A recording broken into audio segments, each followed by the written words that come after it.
श्री भागवत भगवान की है आरती, पापियों को पाप से है तारती। श्री भागवत भगवान की है आरती, पापियों को पाप से है तारती। श्री भागवत भगवान की है आरती, पापियों को पाप से है तारती। श्री भागवत भगवान की है आरती, पापियों को पाप से है तारती। ये अमर ग्रंथ ये मुक्ति पंथिया, पंचम वेद निराला, नव ज्योत जगाने वाला। ये अमर ग्रंथ ये मुक्ति पंथिया, पंचम वेद निराला, नव ज्योति जगाने वाला। श्री राम यही घनश्याम यही, श्री राम यही घनश्याम यही, श्री राम यही घनश्याम यही, श्री राम यही घनश्याम यही।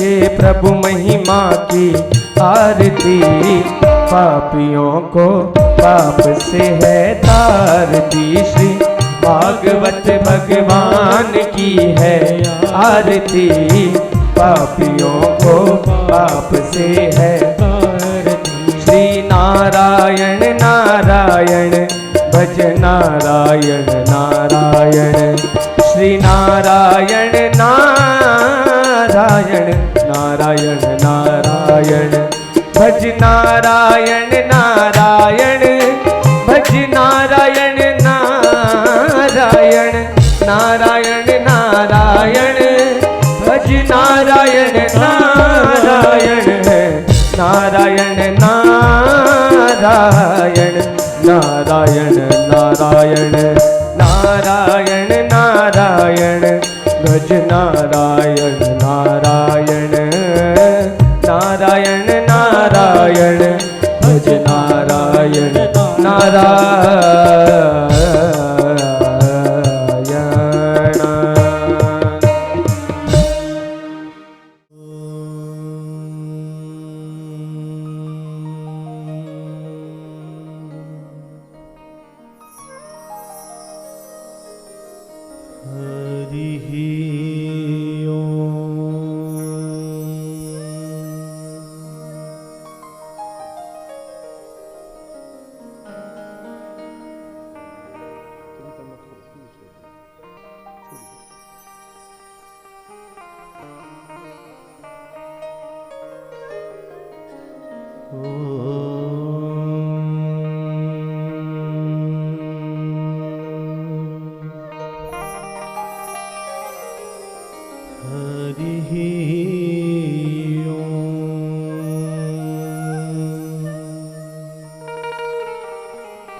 स्वस्ति श्री गणेशाय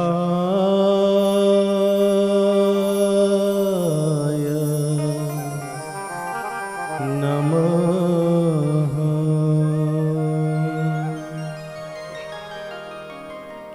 स्वस्ति श्री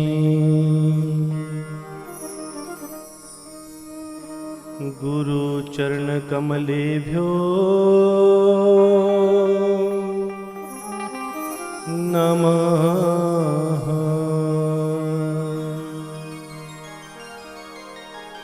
स्वस्ति श्रीं ह्रीं सिद्ध महासत्त्वै नमः। स्वस्ति श्रीं गुरु चरण कमलेभ्यो नमः। स्वस्ति श्रीं गोवर्धननाथो विजयते। स्वस्ति गोपीजन वल्लभाय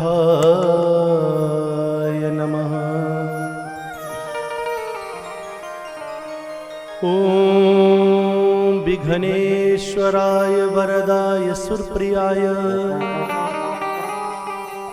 लंबोदराय सकलाय जगद्हिताय नागाननाय श्रुतियज्ञविभूषिताय गौरीसुताय गणनाथ नमो नमस्ते।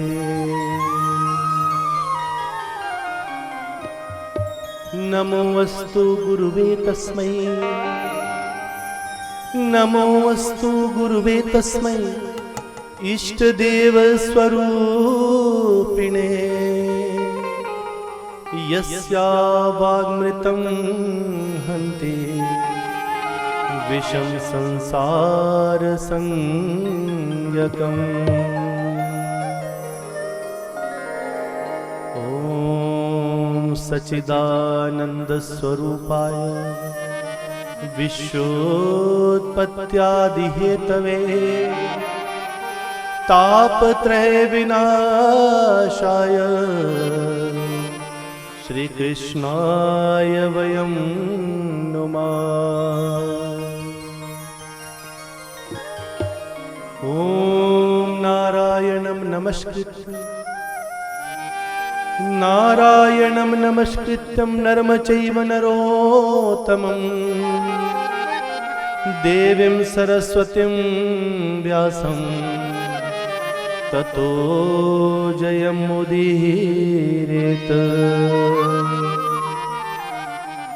कृष्णं नारायणं वन्दे, कृष्णं वन्दे व्रजप्रियं, कृष्णं द्वैपायनं वन्दे, कृष्णं वन्दे पृथासुतम्। यावद्दिनानि हे पुत्रः शास्त्रं भागवतं गृहे तावत् पिबन्ति पितरः क्षीरं सर्पि मधुदकम्। क्षीरं सर्पि मधुदकम्।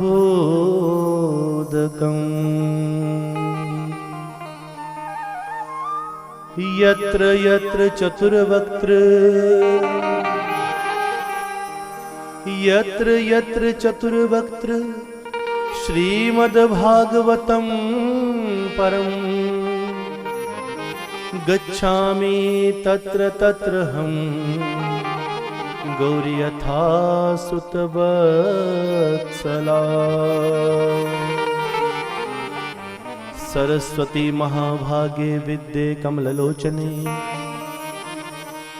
सरस्वती महाभागे विद्ये कमललोचने, विद्यारूपे विशालाक्षी विद्यां देहि नमोस्तुते।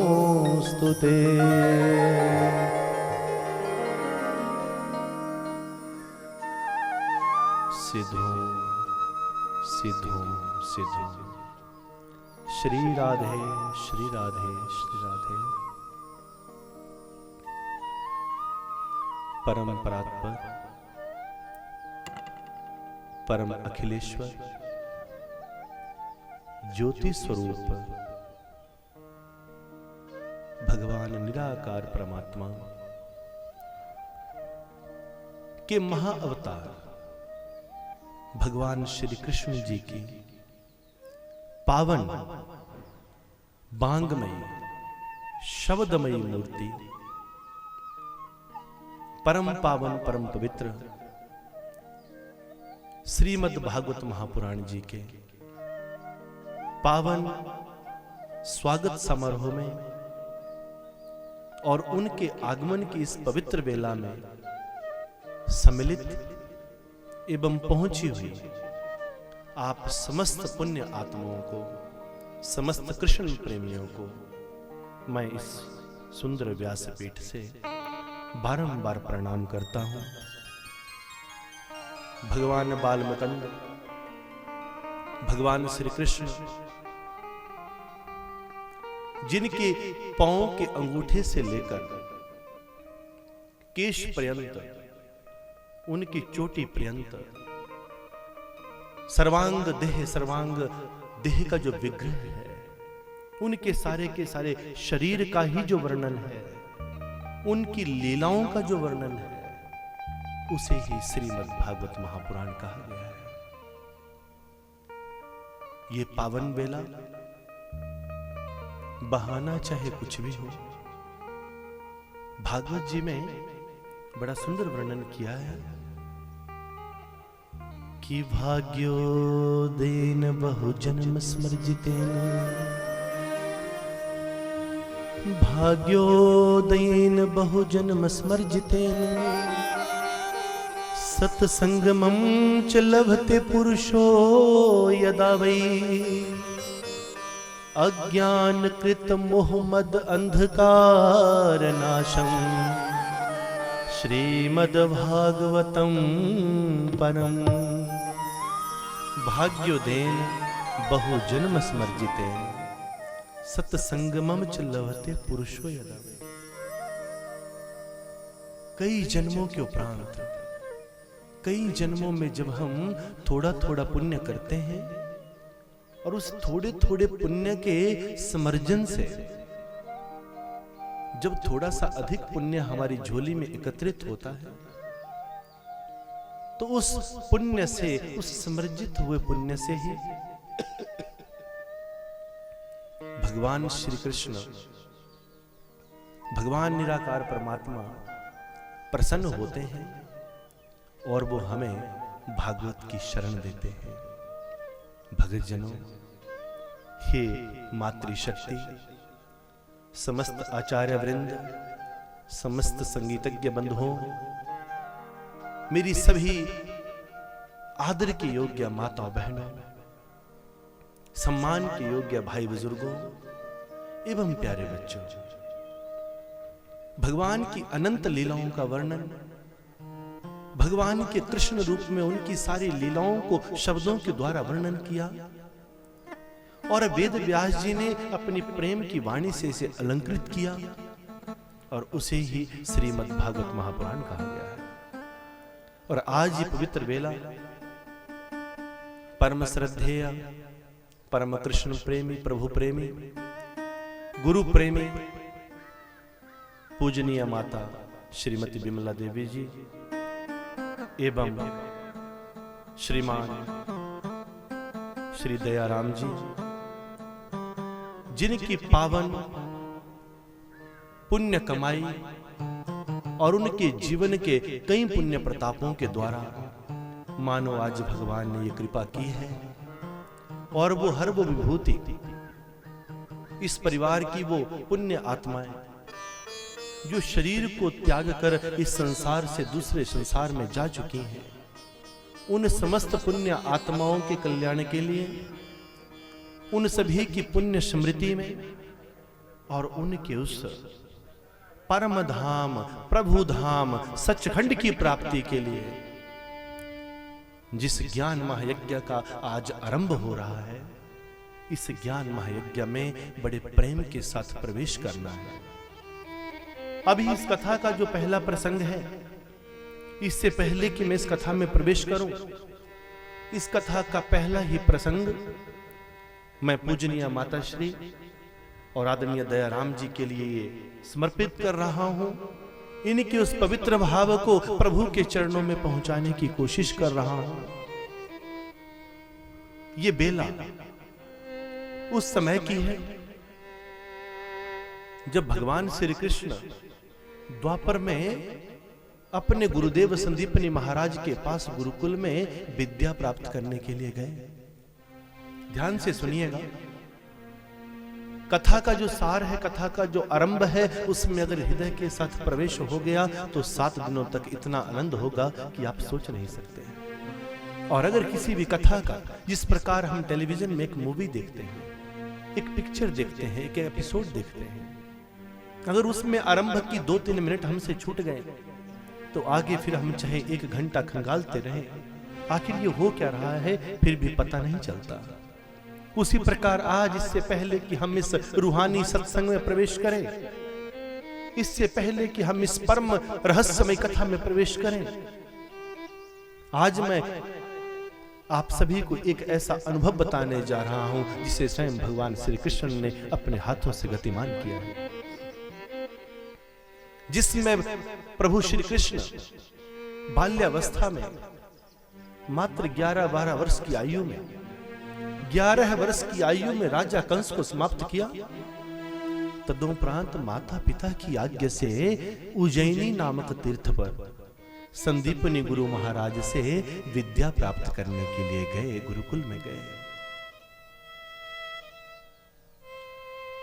64 दिन में ही 64 कलाओं को प्राप्त कर लिया और 64 कलाओं को प्राप्त करने के बाद 64 विद्याओं को प्राप्त करने के बाद प्रभु कृष्ण बलराम अपने गुरुदेव संदीपनी जी को प्रणाम करते हैं और कहा, गुरुदेव, जो हमें ज्ञान देता है उसे गुरु कहते हैं, उसे सतगुरु कहते हैं। जीवन में सबसे बड़ा स्थान गुरु का है।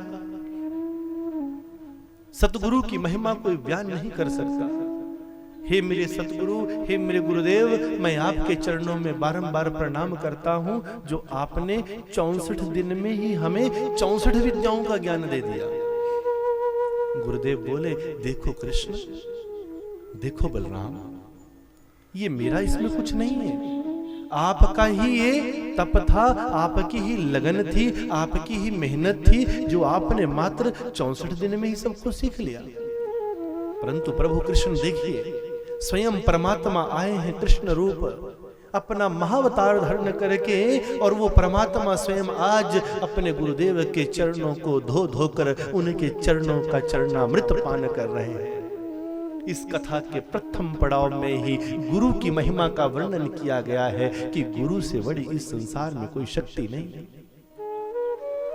जिसने जाना उसने पाया, जिसने पाया उसने समझा, और जिसने समझा उसने देखा, और जिसने देखा वही तो मुक्त हो गया। गुरु की महिमा, चरणों में प्रणाम किया, गुरुदेव आपकी कितनी कृपा मेरे ऊपर है, जो 64 दिन में ही आपने हमें सारा ज्ञान दे दिया। गुरुदेव मुझे बताओ, अब मैं आपको क्या गुरु दक्षिणा दूं? ज्ञान प्राप्त करने के बाद शिष्य का कर्तव्य है कि वो गुरु को मन भर के दक्षिणा अर्पण करे। गुरुदेव के सम्मुख भगवान कृष्ण बोले, आपने मुझे ज्ञान दिया है, बताओ मैं क्या दक्षिणा अर्पण करूं? तो गुरुदेव क्या बोले, कृष्णा, मैं क्या तुमसे गुरु दक्षिणा मांगू? मुझे भगवान ने ऐसी चोट दे दी है कि मेरा पुत्र, मेरा 5-6 वर्ष का बालक, मेरा पुत्र समुद्र के बीच में बह गया है, वो मृत्यु को प्राप्त हो गया है। हे कृष्णा, अगर तुम चाहते हो कि तुम मुझे गुरु दक्षिणा देना चाहते हो तो मेरे पुत्र को वापिस ला दो। भगवान श्री कृष्ण ने अपने गुरु के चरणों में प्रणाम किया। भागवत में वर्णन आता है कि प्रभु कृष्ण समुद्र के पास गए, समुद्र देवता का आह्वान किया, समुद्र देवता प्रकट हुए। भगवान बोले, मेरे गुरु का पुत्र कहां है? समुद्र बोले, मुझमें जो बह गया वो तो सीधे के सीधे मृत्यु देवता के पास पहुंच जाता है, यमपुरी में पहुंच जाता है। प्रभु, मैंने आपके गुरु के पुत्र को अपने पास नहीं रखा। कृष्णा यमपुरी में दौड़ते हुए गए, यमराज को पूछा, मेरे गुरु का पुत्र कहां है? भागवत में वर्णन आता है, आप लोगों ने सुना होगा कि यमपुरी से भगवान कृष्ण अपने गुरु के पुत्र को वापस लेकर आए और अपने गुरु संदीपनी महाराज को सौंप दिया। परंतु बंधुओं, मेरी माताओं बहनों, हे देवियों सज्जनों, जरा आप सोचिए कि यमपुरी में गया हुआ व्यक्ति क्या वापस आ सकता है? जो यमपुरी में जा चुका है, क्या वो वापस आ सकता है? इसीलिए मैंने कहा कि मात्र भागवत जी को खरीदकर इस ग्रंथ को तोते की तरह रटकर हम अगर कहें कि हम इसके सार तक पहुंच जाएंगे तो नहीं पहुंच सकते। तोते की तरह रोज रटते रहिए। इसीलिए तो कहा है, पोथी पढ़ पढ़ जगमुआ, पोथी पढ़ पढ़ जगमुआ, पंडित भया न कोई, ढाई अक्षर प्रेम के पढ़े, सोए पंडित होए। कौन सा पंडित? ब्राह्मण की जाति में पैदा पंडित की बात नहीं है ये। पंडित का अर्थ है अपने किसी भी कार्य में निपुण। पंडित का अर्थ है अपने किसी भी काम में इंटेलिजेंट। अगर कोई देवी चपाती बनाने में बड़ी एक्सपर्ट हो तो कहेंगे ये देवी चपाती बनाने में बड़ी पंडित है। अगर कोई पुरुष अपने परिवार को अच्छे से संभालने में एक्सपर्ट है तो कहेंगे ये व्यक्ति अपने परिवार के संचालन में, मैनेजमेंट में बड़ा पंडित है। ध्यान से सुनिएगा, जब भगवान श्री कृष्ण अपने गुरु के पुत्र को वापिस लेकर आए, यमपुरी में गया हुआ व्यक्ति क्या वापिस आ सकता है? भागवत जी में लिखा है भगवान कृष्ण अपने गुरु के पुत्र को वापिस लेकर आए और उसे अपने गुरु के चरणों में सौंप दिया। भगत जनों, ये कौन सा पुत्र है? सतगुरु देगे ज्ञान इशारे में, जो जागे सो पावे। कौन सा पुत्र है जिसे वापिस लाया? जब भगवान श्री कृष्ण, मेरी माताओं, जब भगवान श्री कृष्ण अपने गुरु से पूछे, बताओ मैं आपको क्या गुरु दक्षिणा दूं? सतगुरु जानते थे कि यद्यपि ये मेरा शिष्य बनकर आया है, परंतु ये साक्षात त्रिलोकी नाथ, पूरी दुनिया का मालिक, ये स्वयं निराकार परमात्मा ही महाअवतार रूप में आया है। तो सतगुरु ने इशारा कर दिया। सतगुरु देगे ज्ञान इशारे में, जो जागे सो पावे। सतगुरु ने मानो आज अंदर से प्रार्थना कर दी है कि हे कृष्णा, यद्यपि मैं तुम्हारा गुरु बना हूं, तुम मेरे शिष्य बने हो, पर तुम परमात्मा हो। हे मेरे कृष्णा, मैं तुमसे क्या दक्षिणा मांगूं?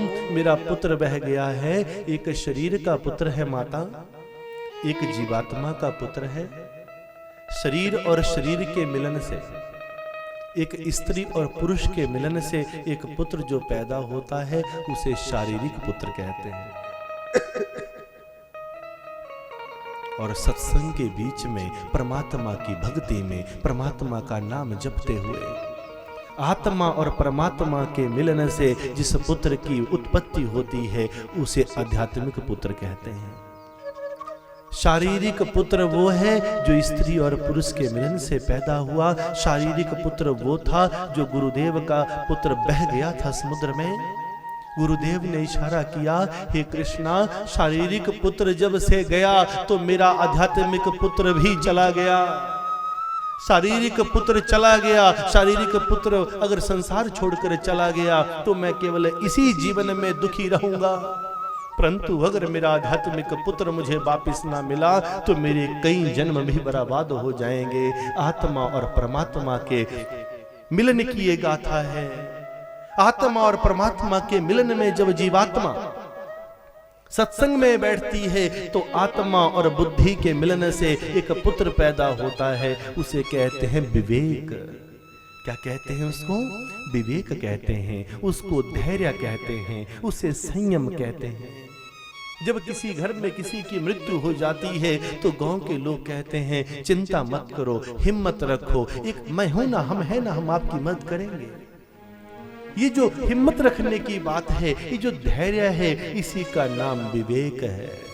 सत्संग में आत्मा और बुद्धि के मिलन से, सतगुरु की कृपा से विवेक नाम का पुत्र पैदा होता है। और विवेक से ही वो लोग भी संसार में जी पाते हैं जिनका निकट से निकटवर्ती व्यक्ति भी संसार छोड़कर चला गया होता है।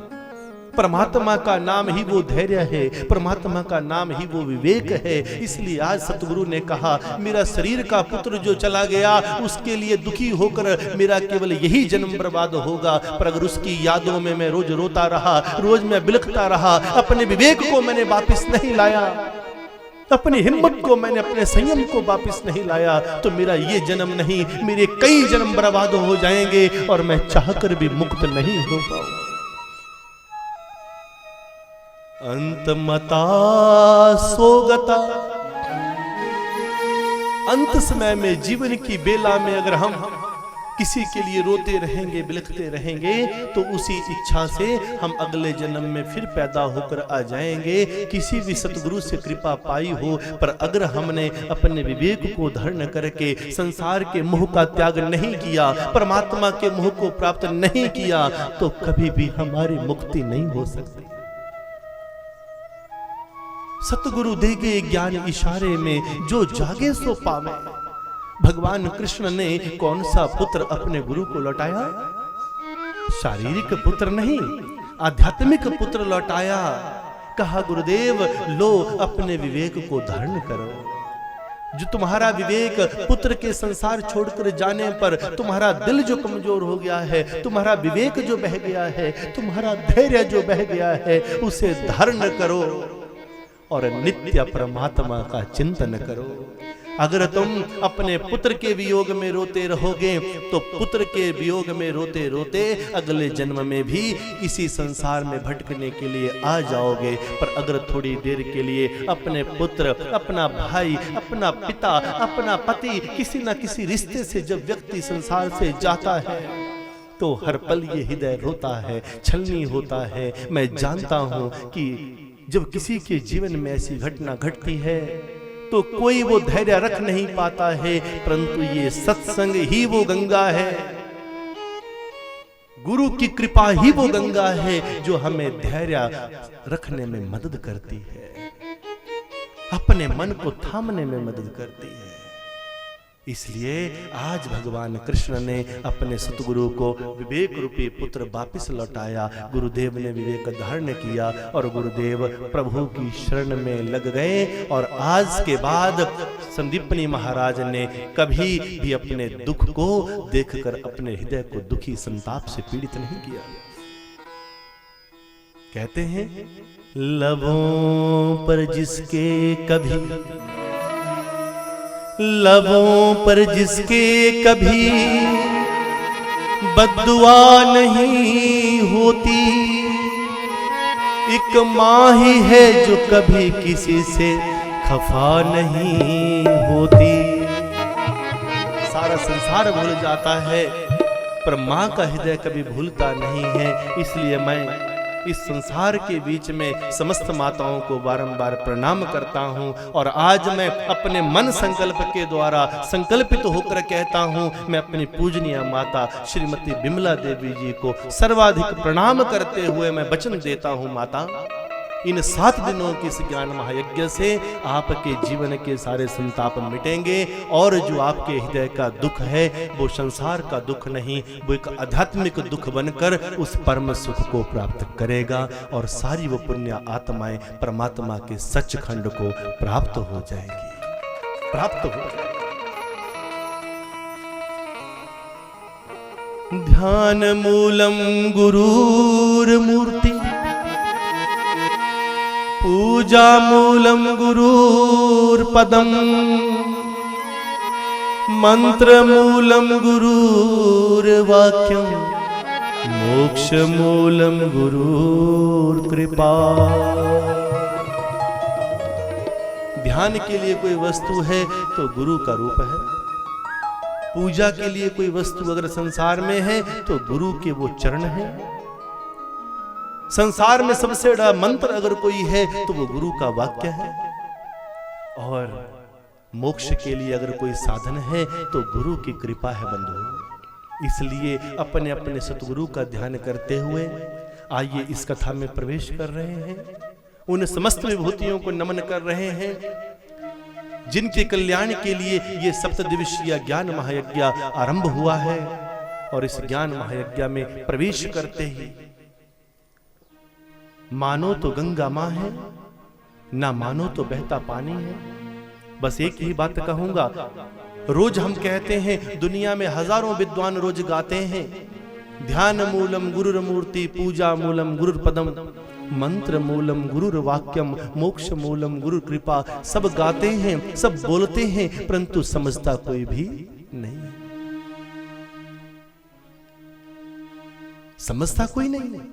एक शिष्य अपने गुरु के पास गया और दौड़कर जाकर बोला, गुरुदेव मैं इतने लंबे समय से आपके पास आता हूं, मुझे गुरु ज्ञान दीजिए, मुझे वो परम शब्द दीजिए, मुझे नामदान दीजिए। सतगुरु बोले, देखो आज तो मैं बड़ा व्यस्त हूं, आप अगले मंगलवार को आ जाना।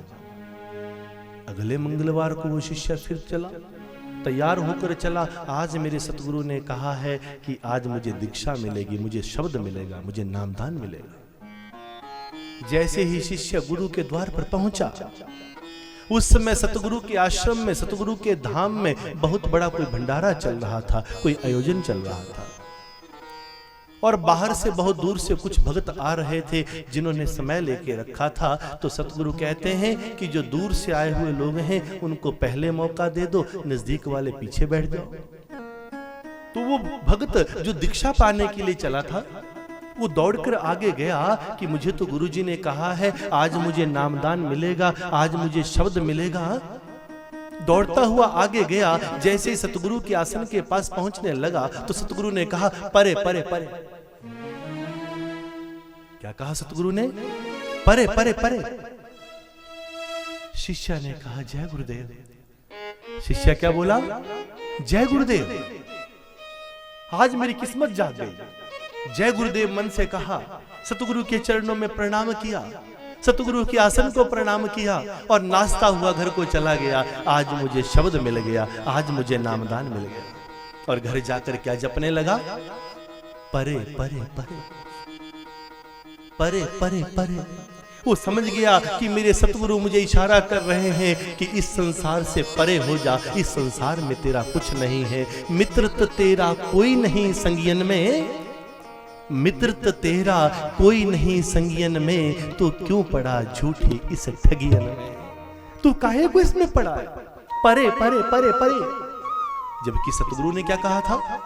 सतगुरु ने तो ये कहा था कि परे परे परे, पीछे हो जाओ, यहां कोई और बैठने वाले। सतगुरु ने नामदान नहीं दिया, सतगुरु ने शब्द नहीं दिया, परंतु शिष्य ने क्या कहा? ध्यान मूलम गुरुर मूर्ति, पूजा मूलम गुरुर पदम, मंत्र मूलम गुरुर वाक्यम, मोक्ष मूलम गुरुर कृपा। मेरे सतगुरु के मुख से जो शब्द निकल गया, जो वाक्य निकल गया, वही मंत्र है, वही शब्द है।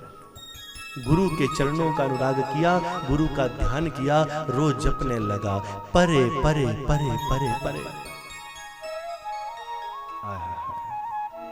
थोड़े समय के बाद दौड़ता हुआ आया, फिर से अगला भंडारा आया। सतगुरु ने कहा, मेरे कुछ भगत हैं जो बॉम्बे में रहते हैं, अब उनको बुलाने के लिए जाना पड़ेगा। उस समय की बातें हैं जब ना फोन ना कोई, अब चिट्ठी डालेंगे तो पता नहीं पहुंचे ना पहुंचे। कोई ऐसा भक्त जाओ जो मुंबई के सभी भक्तों को वहां जाकर चिट्ठी देकर आ जाए। ट्रेन ले लो और ट्रेन में बैठो और जल्दी से जाकर एक दिन में जाओ, एक दिन में वापिस आ जाओ। अब वो शिष्य बोला, गुरुदेव मुझे इस सेवा का मौका दिया जाए, मुझे विश्वास है आप तो 3 दिन का समय दे रहे हैं, गुरुदेव मैं एक ही दिन में जाके आ जाऊंगा। अब गुरुदेव बोले, ये कैसे जाके आ जाए? गुरुदेव मेरा विश्वास तो करो। गुरुदेव बोले, कोई बात नहीं। वो शिष्य गुरुदेव से चिट्ठी लिया, चिट्ठी संभाल ली, अपना सूटकेस पैक कर लिया, अपना बैग पैक कर लिया और कहा सवेरे की ट्रेन में बैठूंगा, जाऊंगा। रात्रि को सोने से पहले सतगुरु का भजन करने लगा। रात को सोने से पहले अपने बिस्तर पर आराम से बैठा। सोने से पहले जो प्रभु का चिंतन करता है वही परमात्मा को प्राप्त करता है। आज कई प्रकार का ट्रेंड चल रहा है। कुछ लोग गाना सुनते रहते हैं, कुछ लोग सोशल मीडिया पर व्यस्त रहते हैं, कुछ लोग कुछ करते रहते हैं। परमात्मा के नाम सतगुरु के शब्द के साथ जो सोता है, शब्द के साथ सोना है, शब्द के साथ उठना है। शब्द के साथ शब्द को जपते जपते अगर व्यक्ति सोने लगता है तो शब्द को जपते जपते अगर नींद भी आ जाए तो आप अगर 10 घंटे भी सोएं तो वो 10 घंटे आपकी नींद में नहीं, आपके भजन में ही गिनती होते हैं। वो 10 घंटे की भक्ति हो गई आपकी। शब्द के साथ सोना है, शब्द के साथ उठना है। उस बच्चे ने, उस भक्त ने शब्द शुरू किया और शब्द क्या था? परे परे परे परे परे। वो शिष्य अपने परमात्मा के शब्द में ऐसे खो गया, शब्द में ऐसे खो गया कि मानो वो सुबह ट्रेन में बैठ गया। ट्रेन से उसने सफर किया, एक दिन उसको जाने को लगा, एक दिन वो वहां ठहरा, एक दिन उसको आने को लगा। और प्रातः मानो वो घर आकर फिर से सोने लगा। प्रातः वो उठा, नहाया धोया और गुरुदेव के पास पहुंच गया। गुरुदेव मैं चिट्ठी देकर आ गया। बोला बेटा चिट्ठी देकर आ गया, 3 दिन का समय लगेगा। गुरुदेव मैं 3 दिन का समय लगाकर ही आ रहा हूं। रात्रि को गुरुदेव से मिलकर गया था, प्रातः ही आकर पहुंच गया। गुरुदेव मैं चिट्ठी देकर आ गया। गुरुदेव बोले मुझे पागल मत बनाओ, रात्रि को तुम गए। बोला गुरुदेव आपको गलती लग रही है, मैं इस रात को नहीं गया, मैं 3 दिन पहले की रात्रि को आपसे मिला था।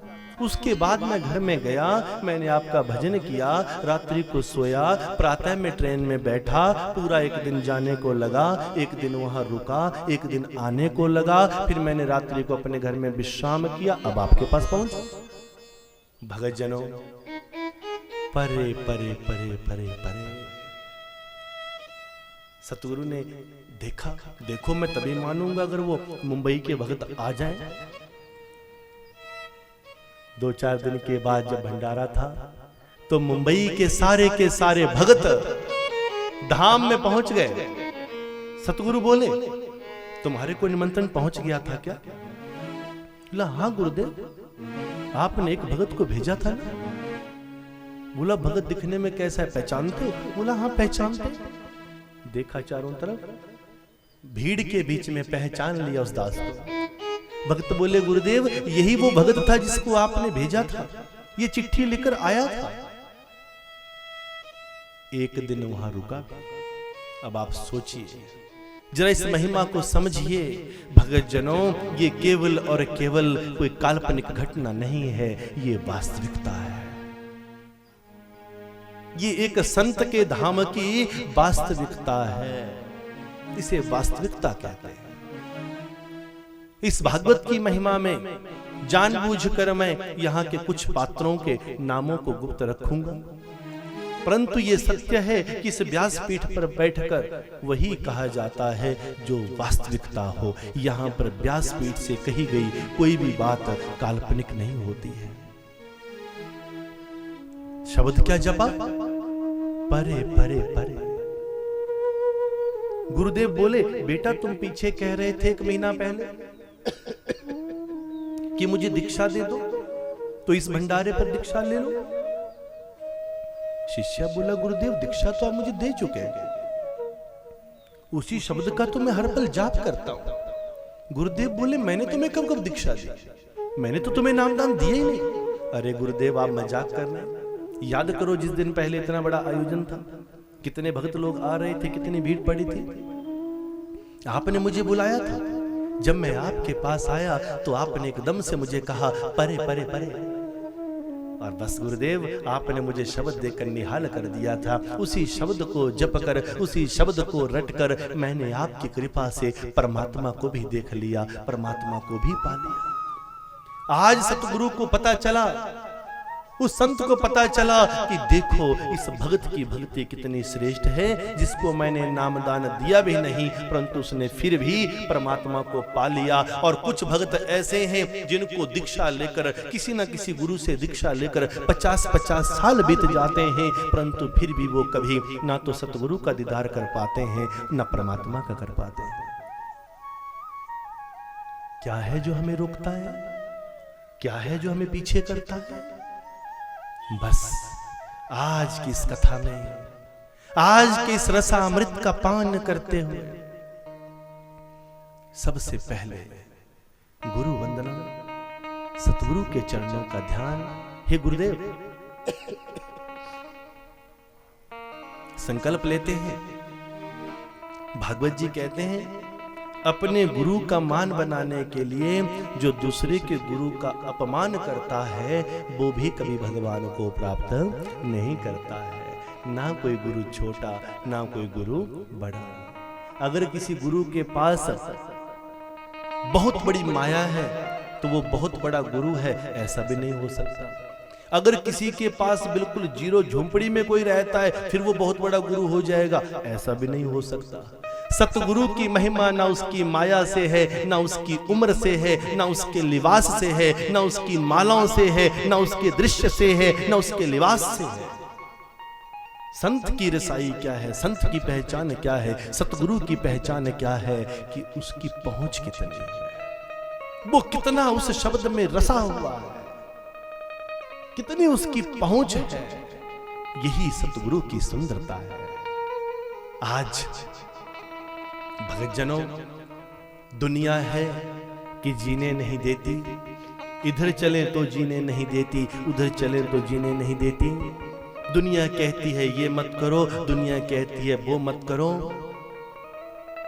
दुनिया सब कुछ रोकने को कहती है, पर जिसे रोकना चाहिए उसे दुनिया रोकती नहीं है। रुकना चाहिए तो क्या, अपने जीवन के अवसाद। रुकना चाहिए तो क्या, अपने जीवन के विवाद। जब किसी घर में मृत्यु हो जाती है तो सब कहते हैं अब 15 दिन तक 16 दिन तक ना धूप जलेगा, ना ज्योत जलेगी, ना पूजा पाठ होगा, ना परमात्मा का नाम होगा। 16 दिन के लिए बैनर लग जाता है, भगवान 16 दिन आपके लिए छुट्टी रहेगी बंद, जबकि होना क्या चाहिए।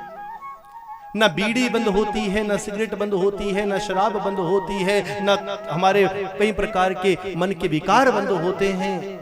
जो बंद होना चाहिए वो होता नहीं, जो नहीं बंद होना चाहिए वो बंद हो जाता है। जब किसी घर से कोई चला जाए तो परमात्मा की बंदगी कम नहीं होनी चाहिए, उसमें तो बंदगी और अधिक बढ़ जानी चाहिए, तभी तो आत्मा की मुक्ति होगी।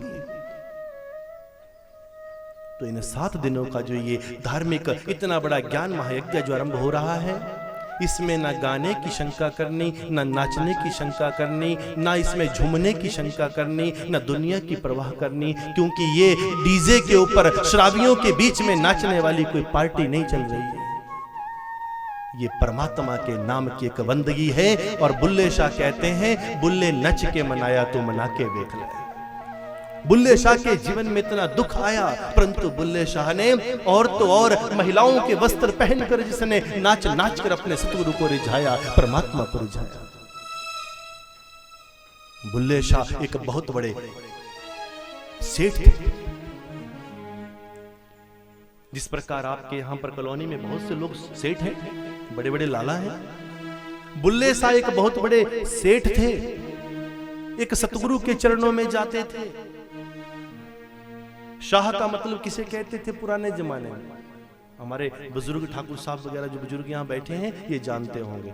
शाह किसको कहा जाता था?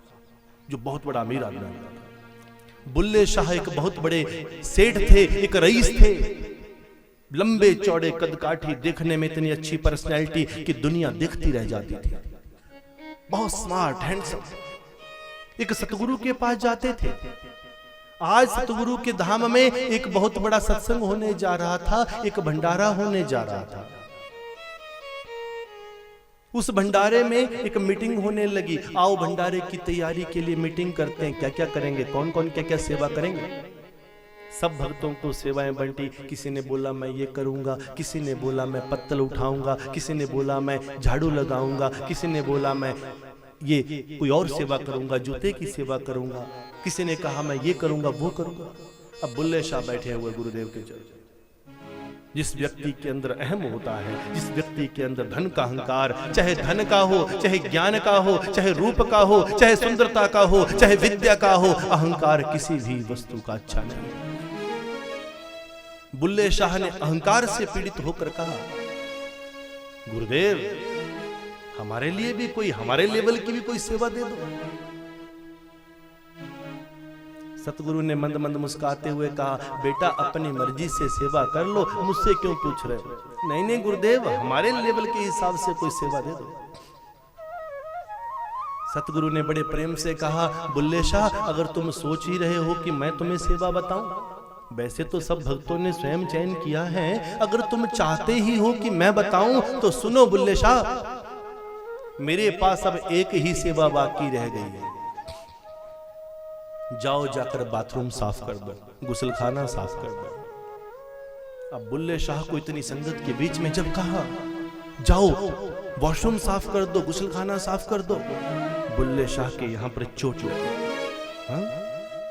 गुरुदेव, मैं आपकी इतनी इज्जत करता हूं, ये मुंह से नहीं बोला, ये कहां से बोला? हाँ? मैं इतना बड़ा आदमी, इतनी संगत के बीच में मेरे लेवल के हिसाब से केवल यही सेवा रह गई थी, मैं गुसलखाना साफ करूं, मैं बाथरूम साफ करूं। गुरुदेव तो जानते थे कि इसके मन में क्या चलता है। सतगुरु सब जानते हैं, सिर्फ बोलते नहीं है। पर दुनिया है कि मानती नहीं, दिल है कि मानता नहीं। दिल सोचता ऐसा नहीं हो सकता। आज चारों तरफ हमारे मृत्यु लोक में, चारों तरफ आज हमारी भारतीय संस्कृति को, हमारे संत महात्माओं को, हमारी सनातनी संस्कृति को विध्वंस करने का षड्यंत्र रचा जा रहा है। हमारे संतों का अपमान हो रहा है, हमारी संस्कृति का अपमान हो रहा है। और बड़े दुख की बात है कि हमारी संस्कृति का अपमान कोई और नहीं कर रहा, हम ही लोग कर रहे हैं। अपने संतों को नहीं मान करते, अपने सतगुरु की शरण में नहीं जाते, संतों का सम्मान नहीं करते। बुल्ले शाह ने बोला, मेरे लेवल का केवल यही काम रह गया था। मन ही मन में सोच लिया, जाओ आज के बाद मैं आपके पास आऊंगा ही नहीं। मुझे ऐसा बोल दिया, मैं आज के बाद नहीं आऊंगा आपके पास। गुरुदेव मंद मंद मुस्काए, बुल्ले शाह, बाथरूम साफ नहीं करोगे? कुछ ना बोला, गुस्से में आग बबूला हो गया, भाग गया। परंतु जैसे ही घर गया, हृदय के बीच में बड़ी पीड़ा हुई। ये मन है, ये दिल है कि मानता नहीं। कभी दिल्ली तो कभी लंदन, कभी दिल्ली तो कभी लंदन। एक पल में ये दिल कह रहा था, गुरुदेव ने मेरे साथ गलत किया। मैं इतना बड़ा आदमी, मुझे कह दिया इतनी संगत के बीच में, जाओ गुसलखाना साफ करो। और दूसरा दिल क्या कह रहा था? दूसरा दिल कह रहा था कि मैंने सतगुरु की कृपा को नकार दिया। इतने सालों से मैं सतगुरु की कृपा से आनंदित हो रहा था, आज मैंने गुरुदेव की इतनी आज्ञा को ही टाल दिया। वो मन में असमंजस चलने लगा। कई साल बीत गए, लंबा समय बीत गया। वो बुल्ले शाह इस असमंजस में, इस दिल की दो राह पर ऐसा चला कि वो बुल्ले शाह जिसकी सुंदरता को देखने के लिए जब बुल्ले शाह निकलता था अपने घोड़े के ऊपर बैठकर, जब बुल्ले शाह किसी गली से जाता था तो पूरी गली के लोग देखने के लिए खड़े हो जाते थे। शाह जा रहे हैं, इतना सुंदर, इतना कदकाठी, इतनी अच्छी पर्सनैलिटी।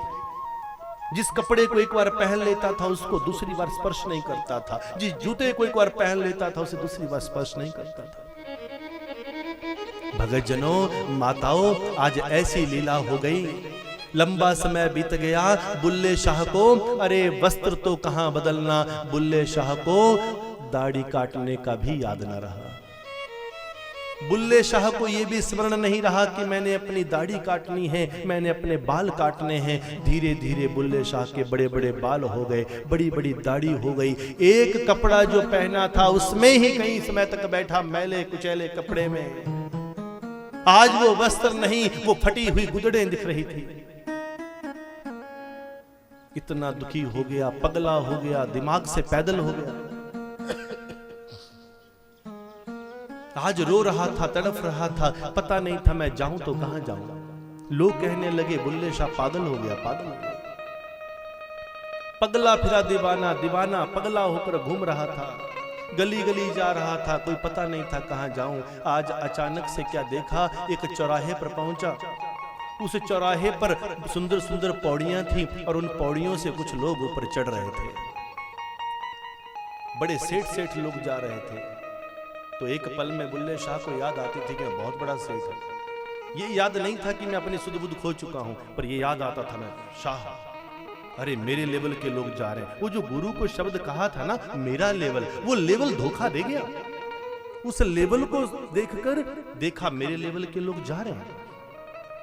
पौड़ियों से चढ़ा, अंदर देखा तो जिन पौड़ियों पर बुल्ले शाह चढ़ा वो पौड़ियां किसी और की नहीं, वो पौड़ियां एक तवाइफ की पौड़ियां थी, जहां एक तवाइफ मुजरा कर कर के लोगों का, उन सेठों का दिल रिझा रही थी। बुल्ले शाह भी जाकर पहुंचा और पूछा, अरे देवी तुम क्या कर रहे हो? बोला, आप नहीं जानते इस पागल को कौन ले आया ऊपर? अरे पागल, यहां पर तेरे जैसे पागलों की आवश्यकता नहीं है, यहां पर तो वो लोग आते हैं जो दिल से घायल हैं, दिल के पागल यहां आते हैं, दिल के मरीजों की दवा मिलती है यहां पर। बुल्ले शाह ने पैर पकड़ लिए, अगर दिल के मरीजों की दवा मिलती है तो सबसे बड़ा मरीज मैं हूं। मेरे दिल पर भी चोट है और मैंने अपने गुरु के दिल पर भी चोट लगाई है। मन ही मन में सोचा, तब तो दिल की दवा यहाँ मिलेगी। वो तवाइफ नाच रही थी, मुजरा हो रहा था, सारे सेठ पैसा फेंक रहे थे और वो बुल्ले शाह उस नृत्य को देख रहे। अच्छा, जब दिल से मरीज हो जाए तो कैसे रिझाते हैं? नाच नाच कर रिझाते हैं। उसी तवाइफ से कहा, अपनी एक चुनरी मुझे दे दे। उस तवाइफ की चुनरी, महिलाओं के कपड़े पहन लिए, उनकी चुनरी ओढ़ ली, देवियों की तरह घूंघट डाल लिया और पगला होकर, दीवाना होकर गली गली नाचने लगा, नाचने लगा, नाचने लगा। नाचता नाचता नाचता नाचता आज सतगुरु की शरण में पहुंचा, सतगुरु के धाम पर पहुंचा। आज हजारों लाखों की संख्या में वहां पर संगत थी और उस संगत के बीच में जब बुल्ले शाह वहां पहुंचा तो सतगुरु ने कहा, आओ बुल्ले शाह। अब सारी संगत बोले, ये बुल्ले शाह, ये वही बुल्ले शाह है क्या? आज वो बुल्ले शाह जो कहता था मेरे लेवल की सेवा, आज वो लेवल भूलकर आज महिलाओं के कपड़े पहनकर वहां नाच रहा था। और बुल्ले शाह ने बड़ी सुंदर बात कही, अपने सतगुरु के चरणों में पगला हो गया, दीवाना हो गया। और बुल्ले शाह ने क्या कहा कि दिल विच तार इश्क दी बजदी, कि दिल विच तार इश्क दी बजदी ते नाले बजदी खंजरी है। आजा यारा नच के यार नो मना ले, फिर जग कहे पैड़ी चंदरी है। चिंता मत करना, दुनिया कहे चंदरी है, दुनिया कहे खराब है, दुनिया कहे ये है, दुनिया कहे वो है, दिल विच तार इश्क दी बजदी ते नाले बजदी खंजरी है। आजा यारा नच के यार नो मना ले, फिर जग कहे पैड़ी चंदरी है। हमने मनाना उसको है, हमने दुनिया के लोगों से कुछ नहीं लेना। हमारा दिल क्या कर रहा है, हम अच्छा कर रहे हैं या हम बुरा कर रहे हैं, ये इंसान हमारे उस निर्णय का फैसला नहीं दे सकता। इसका फैसला देता है तो वो रब देता है। इसलिए 7 दिन तक हमने अपने सारे देह के भान को भूलकर परमात्मा के चरणों की ऐसी बंदगी करनी है कि पूरी के पूरी भूमि पवित्र हो जाए। जो शरीर सहित यहाँ पर बैठे हैं वो तो धन्य हो ही जाएंगे, पर जो शरीर छोड़कर जा चुके हैं वो भी सचखंड को पा जाएंगे, ऐसा भागवत में कहा है। तो आइए प्रवेश करते हैं इस कथा में। सतगुरु चरणों का ध्यान, पूज्यपाद सतगुरु महाराज सिद्ध योगी बाबा जी का ध्यान करना है। संस्थापक महामहिम संस्थापक श्री सिद्ध योगी धाम, जिनके पावन सानिध्य में ये 7 दिवसीय ज्ञान महायज्ञ आज आरंभ हो रहा है। और उनके साथ साथ आप सभी ने जिन जिन के जो भी गुरु हैं अपने अपने सतगुरु का ध्यान करना है। भागवत में लिखा है माता कि अगर तुम ये मानकर चलोगे कि ये भागवत व्यास आसन भगवान का है, अगर ये मानकर चलोगे तो यहाँ पर बैठे हुए जो कथा वाच रहे हैं वो कोई और नहीं, वो मेरे ही सतगुरु हैं। तो अपने अपने सतगुरु का दर्शन ही आप यहाँ प्राप्त करो। तो आइए उस लगन के भाव में चलें। मोहे लागी लगन गुरु चरणन की, लागी लगन गुरु चरण लागी लगन गुरु चरणन की,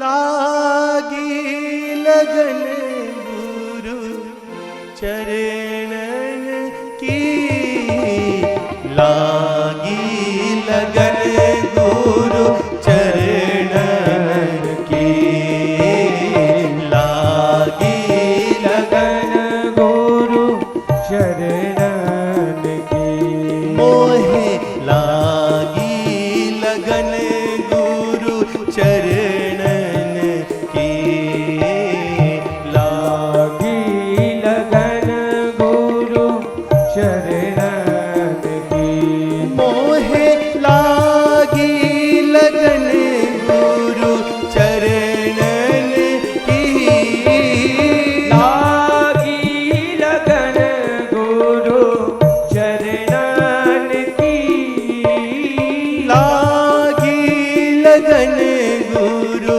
चरणन की, लागी लगन गुरु चरणन की, मोहे लागी लगन गुरु चरणन की, लागी लगन गुरु चरणन की।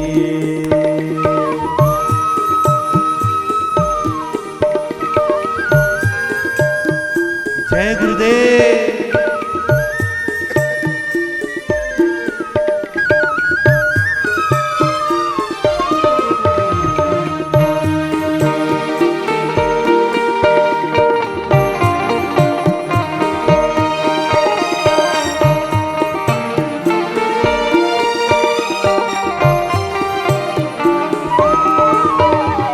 चरण बिना मुझे कछु नहीं भावे, चरण बिना मुझे कछु नहीं भाए, कछु नहीं भावे, कछु नहीं भावे, कछु नहीं भावे, कछु नहीं भावे, झूठी माया सब सपनन की, झूठी माया सब सपनन की, लागी लगन गुरु चरणन की, लागी लगन गुरु चरणन की, मोहे लागी लगन गुरु चरणन की, लागी लगन गुरु चरणन की। जय गुरुदेव। प्रेम से ताली की सेवा। हरि बोल।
ठोकर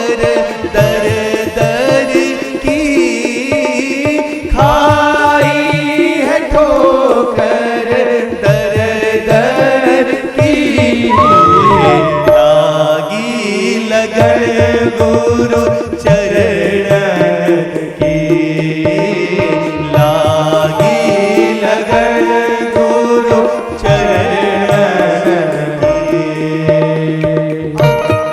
जय सद्गुरु सतगुरु महाराज जी की जय हो। प्रेम से झूमते हुए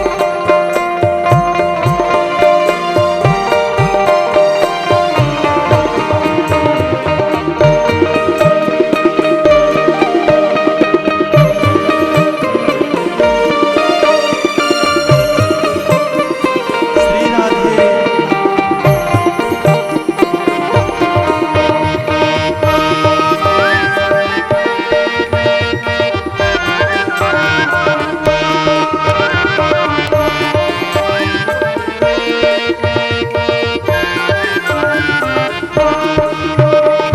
मेरा के प्रभु गिरिधर नागर, मेरा के प्रभु गिरिधर नागर।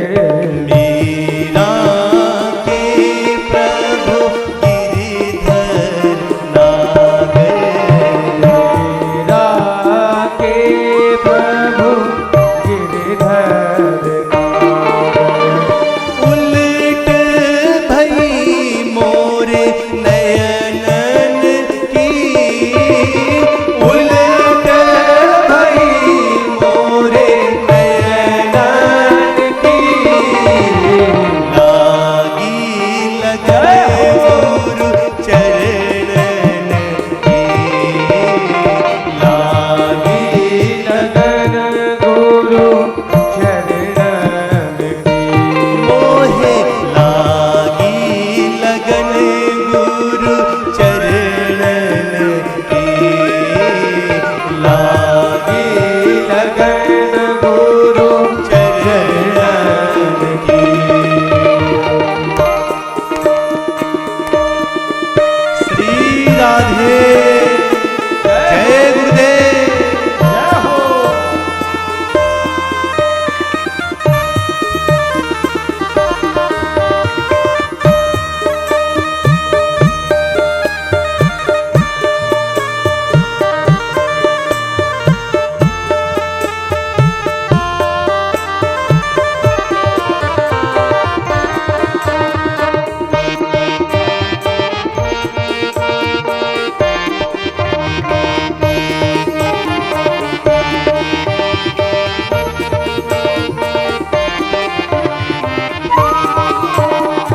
भव सागर अब सूख गयो है, भव सागर अब सूख गयो है।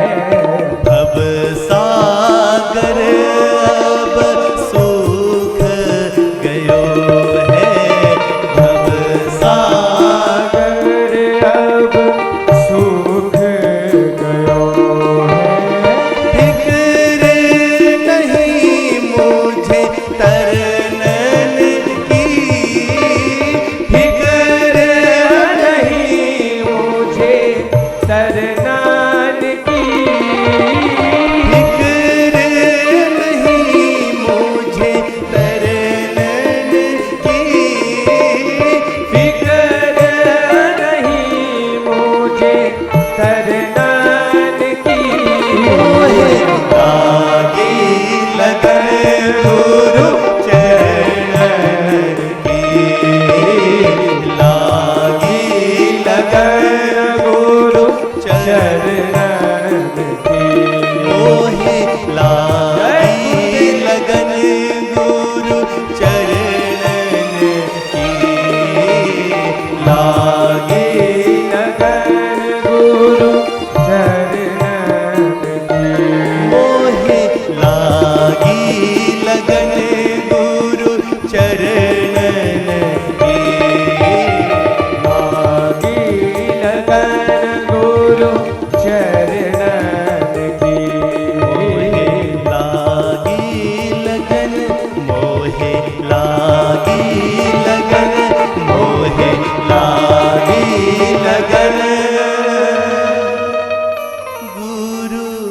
चरणन की।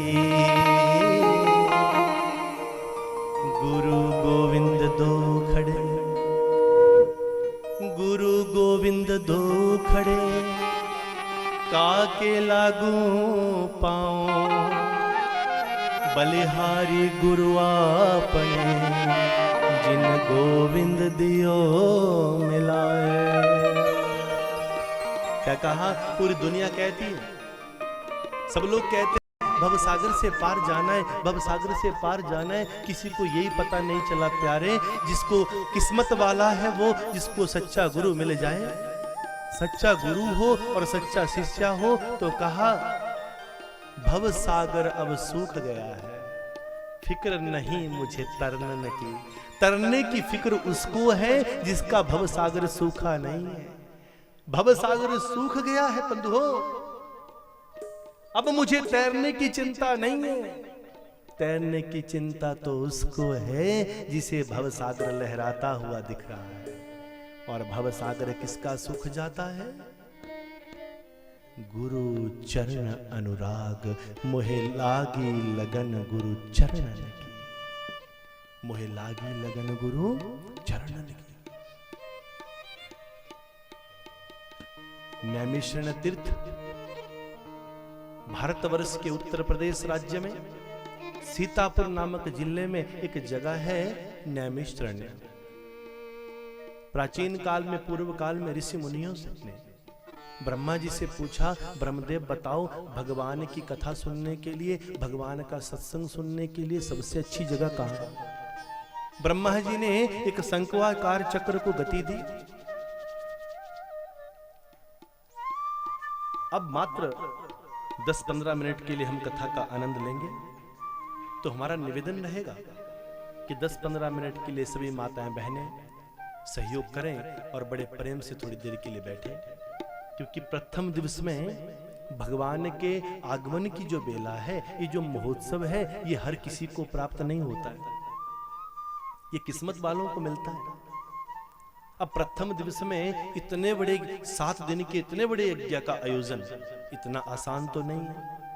आप लोगों के पहुंचने का जो समय था सिद्धयोगी धाम में, वो 12:30 बजे का समय दिया गया था कि 12:30 बजे आप लोगों ने पहुंचना है, 1 बजे हमने चलना है, परंतु आप लोग पहुंचे 3 बजे। तो उसमें मैं कहूं कि आपकी गलती है? गलती आपकी भी नहीं है, गलती मेरी भी नहीं है। गलती मेरी तब है अगर मैं ऐसा सोचूं। सच ये है कि भगवान ने कब आना, भगवान ने कब बैठना, भगवान ने कब चलना, ये हमारे हाथ में होता या आपके हाथ में होता तो बात क्या थी। अरे जो पूरी दुनिया का मालिक है, जो हमें चलाता है, जो हमें बिठाता है, जो हमें घुमाता है, हमें जीने की कला सिखाता है, हम उसको बताएंगे कितने बजे आप आ जाइए? ये सब हो तो वही जो राम रचि राखा। हम तो बिल्कुल तैयार बैठे थे। आपने देखा जब आप आए तो मैं 10 मिनट के अंदर आपके बीच में। तो ये किसी की गलती नहीं है। इतने बड़े यज्ञ का आयोजन इतना आसान नहीं है। तो थोड़ी देर के लिए 10-15 मिनट के लिए सभी सहयोग करें, शांत होकर बैठें और परमात्मा की इस बंदगी का हम आनंद लें। ये परमात्मा का नाम, ये ईश्वर की कृपा बड़ी मुश्किल से मिलती है। ऋषि मुनियों ने पूर्व काल में ब्रह्मा जी से पूछा, हे ब्रह्मदेव बताइए भगवान की कथा सुनने के लिए, भगवान का सत्संग सुनने के लिए सबसे सुंदर, सबसे सर्वोत्तम स्थान कौन सा है, सर्वश्रेष्ठ भूमि कौन सी है? ब्रह्मा जी ने एक शंक्वाकार चक्र अपने हाथों से छोड़ा, बोला जाओ, जहां जाकर ये चक्र रुक जाए वही सर्वश्रेष्ठ भूमि है। ब्रह्मलोक से वो चक्र घूमता हुआ चला, भारतवर्ष का चयन हुआ। भारतवर्ष में उत्तर प्रदेश राज्य का चयन हुआ और उत्तर प्रदेश में सीतापुर नामक जिले का चयन हुआ। और उस जिले में जाकर वहां पर उस भूमि पर वो शंक्वाकार चक्र रुक गया। चक्र के घूमने की गति को कहा जाता है नैमी। उस नैमी ने जिस स्थान पर जाकर शरण ले ली उसे कहा गया नैमिषारण्य धाम। नैमिषारण्य धाम में शौनक आदि 88,000 ऋषि एकत्रित हुए और उन्होंने वेद व्यास जी के बड़े ही एक प्रिय शिष्य 20 वर्ष के बाल संत श्री महाभाग सूत जी को आमंत्रित किया। श्री महाभाग सूत जी व्यासासन पर बैठे, शौनक आदि 88,000 ऋषि इस कथा का आनंद लेने लगे। कहा, हे प्रभु, हे गुरुदेव, आपने हमें सारे के सारे सार सुनाए हैं, परंतु अब आप हमें 17 पुराणों का निचोड़ सुना दीजिए। अब आप हमें वो प्रभु की महिमा सुना दीजिए जिसे हमने अभी तक सुना नहीं है। बोला, कौन सी महिमा सुननी है तुमको? कैसी महिमा सुननी है तुमको? हमें भगवान कृष्ण की लीलाओं का ज्ञान दीजिए। 17 पुराणों का निचोड़ जो है उसका आप हमें ज्ञान दीजिए। बताइए कि एक व्यक्ति को आदर्श जीवन जीने के लिए और एक आदर्श मौत मरने के लिए कौन सा सत्संग सुनना चाहिए? ध्यान दीजिएगा बंधुओं, हम सब लोग हो सकता है पता नहीं किस किस गुरु से दीक्षित होंगे, अलग अलग गुरु से दीक्षित होंगे, परंतु कोई गुरु, कोई पंथ, कोई रास्ता अलग नहीं है, केवल हमारा नजरिया अलग है। कहा कि हमें आप ये बताएं, हे गुरुदेव, आप हमें ऐसा सत्संग सुनाएं, ऐसी कथा सुनाएं कि एक आदर्श जीवन जीने के लिए, एक अच्छा जीवन जीने के लिए और एक अच्छी मौत मरने के लिए सबसे अच्छा शास्त्र कौन सा है, सबसे अच्छा पुराण कौन सा है? तब वेद व्यास जी के अनन्य शिष्य श्री महाभाग सूत जी कहते हैं, काल व्याल मुखग्रास, काल व्याल मुखग्रास, त्रास निर्नाश हेतवे, श्रीमद्भागवतम शास्त्रम कलौ किरेण भाषितम। काल व्याल मुख ग्रास, हम सब के सब काल के मुख में बैठे हैं। ये जो कली काल है ये विशाल अजगर सांप की भांति है। हम सब उस अजगर सांप के मुख में बैठे हैं। धीरे धीरे वो अपने मुख को बंद करता जा रहा है। भगत जनों ध्यान से सुनिएगा, कली काल का रूप कैसा बताया? अजगर सांप की भांति मुख है। हम सब के सब पूरा संसार उसके मुख में बैठा है। धीरे धीरे वो मुख बंद होता जा रहा है। उसके मुख के ग्रास हम कब बन जाएंगे किसी को पता नहीं। जो पीछे बैठे हैं वो पहले मारे जाएंगे, जो बीच में बैठे हैं वो बाद में मारे जाएंगे, जो अग्रभाग में बैठे हैं वो सबसे बाद में मारे जाएंगे। पर ये पता कैसे चले कि हम कहां बैठे? किसी को नहीं पता कि हम पीछे बैठे हैं कि मध्य में बैठे हैं कि अग्रभाग में बैठे हैं। धीरे धीरे वो कलिकाल, वो काल सांप का रूप बनाकर धीरे धीरे मुख को बंद कर रहा है और हम सब पीछे से पिसते जा रहे हैं। यहां न उम्र के हिसाब से बिठाए, न जाति के हिसाब से बिठाए, न किसी धर्म के हिसाब से बिठाए, न जात, न पात, न धर्म, न संप्रदाय, सारे प्रकार के द्वंद्वों को मिटाकर परमात्मा ने केवल और केवल हमारे पूर्व जनों की समस्त कर्म गति के अनुसार ही हमको बिठाया है। तब कहा, काल व्याल मुख ग्रास, त्रास निर्नाश हेतवे।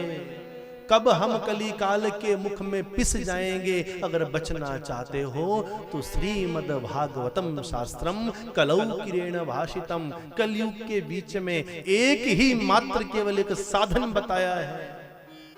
सर्वश्रेष्ठ जो साधन है जो कली काल के इस मुख में ग्रास होने से हमें बचा सकता है, वो है श्रीमद् भागवत महापुराण। भागवत की महिमा आरंभ हुई। सूत जी महाराज कथा आरंभ किए। शौनक आदि 88,000 ऋषि इस कथा का आनंद लेने लगे। ऋषिवर बोले, गुरुदेव बताओ इस कथा का महत्म्य क्या है? इस कथा का श्रवण करने से मिलता क्या है? तो कृष्ण प्रेमियों, कथा प्रेमियों, जब पूछा गया कि इस कथा का श्रवण करने से क्या मिलता है, तो सूत जी महाराज बड़ी सुंदर व्याख्या आरंभ करते हैं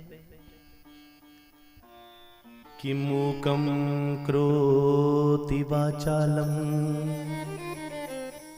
पंगु लंघ्यते गिरिं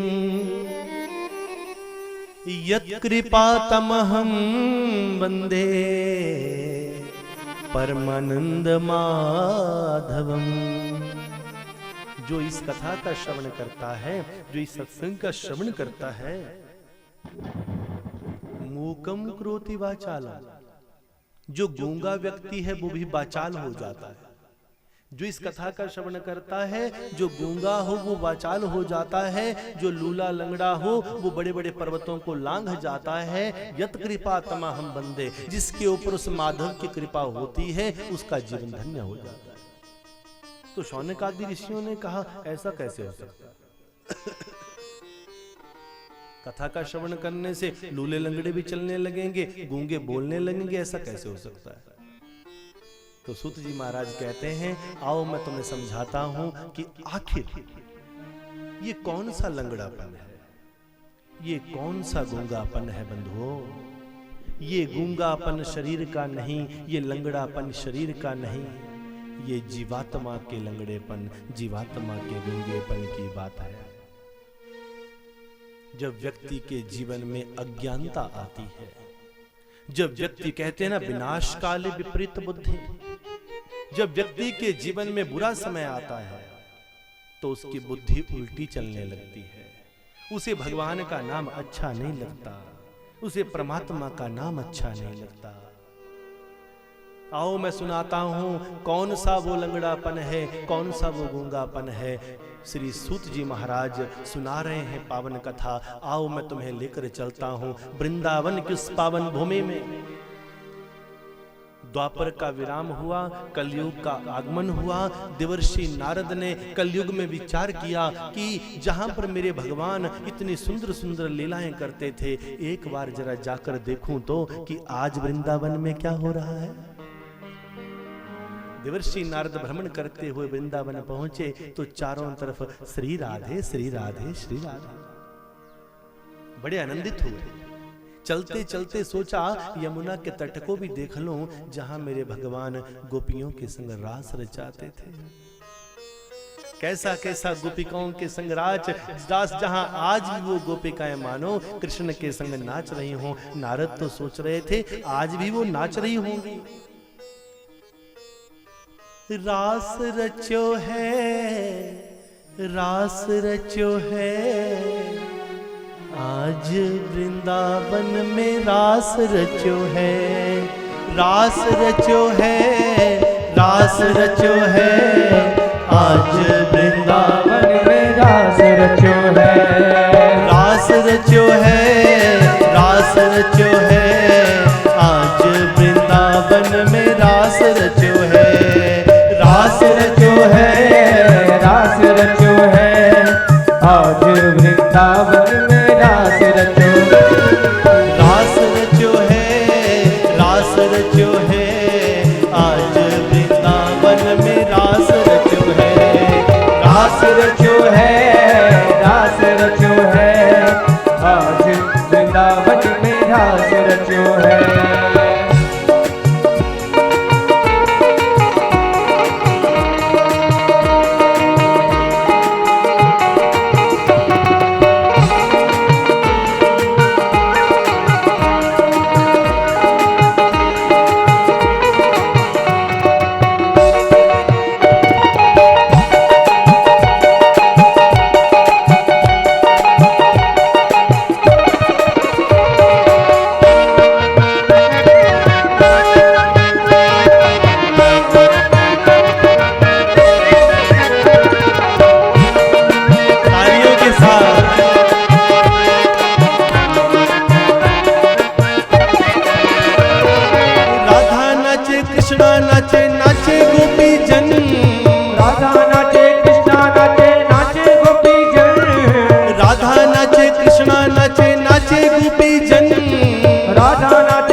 रचो है, रास रचो है, आज वृंदावन में रास रचो है, रास रचो है, रास रचो है, आज वृंदावन में रास रचो है। नारद जी क्या सोच कर गए? नारद जी तो ये सोच रहे थे कि जैसे द्वापर में होता था आज कलयुग में भी वैसा ही मिलेगा। वृंदावन गए तो राधे राधे नाम मिला। यमुना के तट पर सोचा कृष्ण और गोपिकाएं मानो आज भी मुझे नाचती हुई दिखेंगी, पर यमुना के तट पर कुछ न दिखा। जैसा हम सोच रहे हैं वैसा नहीं दिखा। सोच रहे थे कि वहां पर रास रचा होगा, परंतु कथा प्रेमियों वहां पर जाकर देखा तो कुछ न था। नारद बड़े उदास हो गए। पूरा यमुना का तट खाली। अचानक से देखा तो दूर निर्जन स्थान पर एक नवयुवती स्त्री, 22-25 वर्ष की नवयुवती स्त्री पूर्ण श्रृंगार करके बैठी हुई है और उसकी गोदी में एक बुढ़ा व्यक्ति एक तरफ, एक बुढ़ा व्यक्ति दूसरी तरफ सिर रखकर सो रहा है। 80-80 वर्ष के करीब जिनकी आयु लग रही है, ऐसे दो बुढ़े व्यक्ति उस नवयुवती स्त्री की गोदी में अपना अपना सर रखकर सोए हैं, बेहोश पड़े हैं। शरीर बिल्कुल निर्जान हो चुका है, जीर्ण शीर्ण हो गए, बाल सफेद हो गए हैं, हड्डियां कड़कड़ कर रही हैं, दांत गिर रहे हैं और बिल्कुल अचेत होकर बेहोश होकर पड़े हैं। और वो नवयुवती स्त्री रो रो कर कह रही है, उठो मेरे पुत्रो, उठो मेरे पुत्रो, जागो जागो जागो। नारद हैरान हो गए। माता बुद्धि होनी चाहिए, पुत्र युवक होने चाहिए, यहां माता युवती है और पुत्र जिनको कह रही है वो बुढ़े लग रहे। अब मैं इससे पूछूं तो कैसे पूछूं? कहते हैं बिना मदद मांगे, अगर सामने से कोई महिला मदद ना मांगे तो भी मदद भी नहीं करनी चाहिए, और अगर मदद करने को बोले भी तो भी 100 वर्ष सोचकर ही मदद करनी चाहिए। देवी नारद जी सोचे मैं क्या करूं, मदद करूं ना करूं, क्यों रो रही है? नारद जी अभी इससे पहले कि आगे बढ़ते कुछ असमंजस चल रही थी। देवी ने आवाज लगाई, भो भो साधु क्षणम तिष्ठा मम चिंतामपि नाशया। हे साधु मेरी चिंता का नाश कीजिए। मैंने सुना है कि संतों का दर्शन होने से सारे दुख दूर हो जाते हैं। मेरी माता बहनों भाइयों बुजुर्गों, अगर मैं सत्य कहूं तो सत्य यही है कि अगर शिष्य में, सामने वाले में अगर सच्चाई है और गुरु भी सच्चा पहुंचा हुआ है तो सारे के सारे दुख दूर हो जाते हैं। गोस्वामी तुलसीदास कहते हैं, संत मिलन को चाहिए तजी माया अभिमान। संतों के मिलने के लिए माया के अभिमान को त्याग कर ही आना चाहिए। कथा में बैठकर कभी अपने को बड़े बड़प्पन में नहीं रहना। अपनी नौकरी चाकरी धन संपदा पद सब पंडाल से बाहर रखना चाहिए। संत मिलन को चाहिए तजी माया अभिमान। ज्यों ज्यों पग आगे धरे कोटि यज्ञ समान। अगर अभिमान को त्याग कर आए तो एक एक कदम जो आप संतों की तरफ चलेंगे वो 1-1 करोड़ यज्ञ के बराबर फल देता है। देवी भक्ति, वो देवी वो नवयुवती कहती है, हे साधुजन, हे नारद जी, मेरा नाम भक्ति है। इस देवी का नाम क्या है? भक्ति, जिसे हर संत कहता है भक्ति करो भक्ति करो भक्ति करो। वही भक्ति जिसको हम धारण करते हैं, वही भक्ति आज यमुना के तट पर रो रही है, बिलख रही है। और नारद को प्रणाम किया। बड़ भाग तब जानिए, बड़ भाग तब जानिए, जब मिलने आवे संत।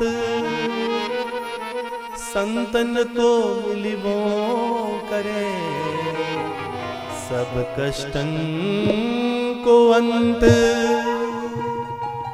बड़ भाग तब जानिए जब मिलने आवे संत। अगर संतों का आगमन घर में, परिवार में, क्षेत्र में, गांव में हो जाए तो अपने को बड़भागी मानना। कहा है बड़भाग तब जानिए जब मिलने आवे संत, संतन को मिलिवों करे सब कष्ट। सारे कष्टों का अंत हो जाता है। नारद जी मेरा दुख दूर कर दो, मैंने सुना है संतों के दर्शन से दुख दूर होता है। बोला दुख क्या है तुम्हारा, कौन हो तुम, ये पुरुष कौन है? अहम भक्ति रीति ख्याता इमौ में तनयो मतो, ज्ञान वैराग्य नामानौ काल योगेन जर्जरौ। मेरा नाम भक्ति है। ये दोनों जो बुढ़े मेरी गोदी में लेटे पड़े हैं ना, ये दोनों मेरे पुत्र ही हैं। एक का नाम है ज्ञान और दूसरे का नाम है वैराग्य। ये दोनों मेरे नन्हे मुन्ने बड़े सुंदर सुंदर मेरे युवक मेरे पुत्र थे। मैं इनको लेकर संसार का भ्रमण कर रही थी। संसार में भ्रमण करती करती धन के लोभियों को मैंने जब देखा, तो धन के लोभियों को देखकर मैं अपने पुत्रों ज्ञान वैराग्य सहित बुद्धि हो गई, जीर्ण शीर्ण हो गई, मेरा क्षय हो गया। मैं भटकती भटकती मैंने संतों से पूछा बताओ मैं क्या करूं? मुझे महापुरुषों ने कहा हे भक्ति जाओ वृंदावन चली जाओ, वृंदावन में जाकर तुम्हारा दुख दूर हो जाएगा। वृंदावन में जाकर दुख दूर हो जाएगा तुम्हारा। तब नारद जी मैं अपने पुत्रों ज्ञान और वैराग्य को संग लेकर वृंदावन आ गई। वृंदावन में पहुंची तो राधे राधे का नाम सुनकर मेरा तो दुख दूर हो गया, पर मेरे पुत्र वैसे के वैसे बुढ़े ही रहे। इनका जो यौवन था वो समाप्त हो गया धन के लोभियों को देखकर। गुर्जरे जीर्णताम गता, गुजरात जैसे राज्यों में जहां अत्यधिक धन को ही आधार माना जाता है, वहां पर जाकर मेरे पुत्र ज्ञान वैराग्य और मैं जो बुढ़े हो गए। वृंदावन पहुंची, राधे राधे सुना, राधे राधे सुनकर मेरे शरीर में नव यौवन आ गया। मैं फिर से पुनर्युवती हो गई। मैं नाचने लगी, परंतु नाचते नाचते जब रुकी तो क्या देखा कि मेरा दुख तो दूर हो गया, पर मेरे पुत्र ज्ञान वैराग्य वृंदावन में पहुंचकर भी ठीक नहीं हुए। मुझे किसी ने कहा पुत्रों को लेकर यमुना के तट पर चली जाओ, तो मैं अपने पुत्रों को संग लेकर यमुना के तट पर गई। यमुना के तट पर जाकर मैंने परमात्मा को पुकारा, परंतु मेरी पुकार किसी ने ना सुनी। मेरे ये दोनों पुत्र ज्ञान और वैराग्य अभी भी बेहोश पड़े हैं, मूर्छित पड़े। बताओ नारद जी मैं करूं तो क्या करूं? एक मां के पुत्र, मां नवयुवती है, पुत्र बुढ़े हो गए। एक मां कैसे अपने हृदय को संभालेगी जब उसके सामने उसके पुत्र बुढ़े होकर गिर गए? नारद ने भगवान को याद किया, विशालापुरी में आए, बद्रिकाश्रम में घोर साधना की। भगवान ने आकाशवाणी की सत्कर्म करो। अब ये सत्कर्म क्या है?